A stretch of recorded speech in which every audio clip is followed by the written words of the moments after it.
Saudaraku yang dikasihi Tuhan Yesus Kristus, Shalom. Bagaimana Bapak Ibu kabar panjenengan semua? Diberkati Tuhan, amin. Puji Tuhan.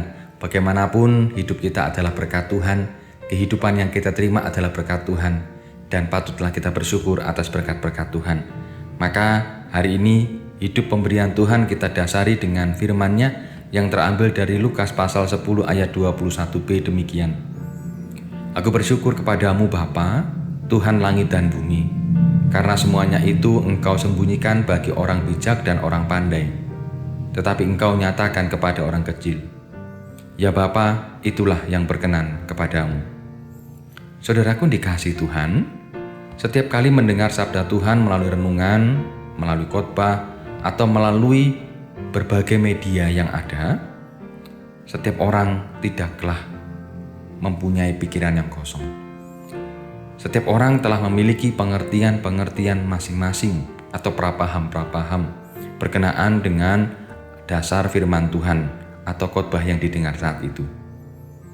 Pengertian-pengertian ini berasal dari pengajaran-pengajaran yang pernah diterima pada masa lalu ataupun dari pengalaman hidup sendiri. Pengertian-pengertian yang tidak disadari dan telah mengental dalam hati jika tidak diwaspadai akan menjadi penghalang seseorang menerima firman Tuhan. Apalagi jikalau orang merasa lebih tinggi pengetahuannya dan pengalamannya dibanding dengan seseorang yang sedang mewartakan firman Tuhan. Tentu semakin menjadikan sulit untuk menerima firman itu. Lukas pasal 10 ayat 17 sampai dengan 24 mewartakan bahwa kehendak Allah justru dinyatakan kepada orang kecil.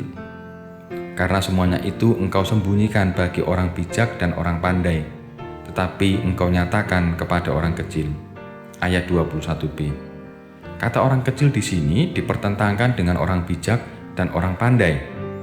Jadi di sini yang disebut sebagai orang kecil adalah orang-orang yang sederhana pemikirannya. Orang yang pemikirannya sederhana, janganlah buru-buru kita samakan dengan orang bodoh. Tetapi hal ini lebih mengarah kepada orang yang merasa membutuhkan apa yang dikehendaki oleh Tuhan. Karenanya, orang seperti ini selalu sadar dan waspada akan adanya pengertian-pengertian sebelumnya yang mereka miliki. Selanjutnya, pengertian-pengertian ini diletakkan untuk menerima firman Tuhan. Dalam Amsal 4 menyebutkan orang yang demikian seperti anak yang mau dididik oleh orang tuanya karena merasa lemah. Justru karena merasa lemah inilah maka semua nasihat dan didikan orang tuanya dapat diterima dengan baik. Marilah saudaraku kita membuka hati kepada Tuhan, dan biarlah firman Tuhan berbicara untuk kita dan membuat hati kita semakin bijaksana. Kiranya Tuhan menolong dan memberkati kita. Amin. Mari kita berdoa. Tuhan, tolonglah agar kebenaran-Mu selalu nyata dalam hidup kami. Kami haus Tuhan akan kebenaran firman Tuhan untuk kami resapi dalam hidup ini. Terima kasih Bapa. Di dalam nama Tuhan Yesus Kristus kami berdoa dan berserah. Amin.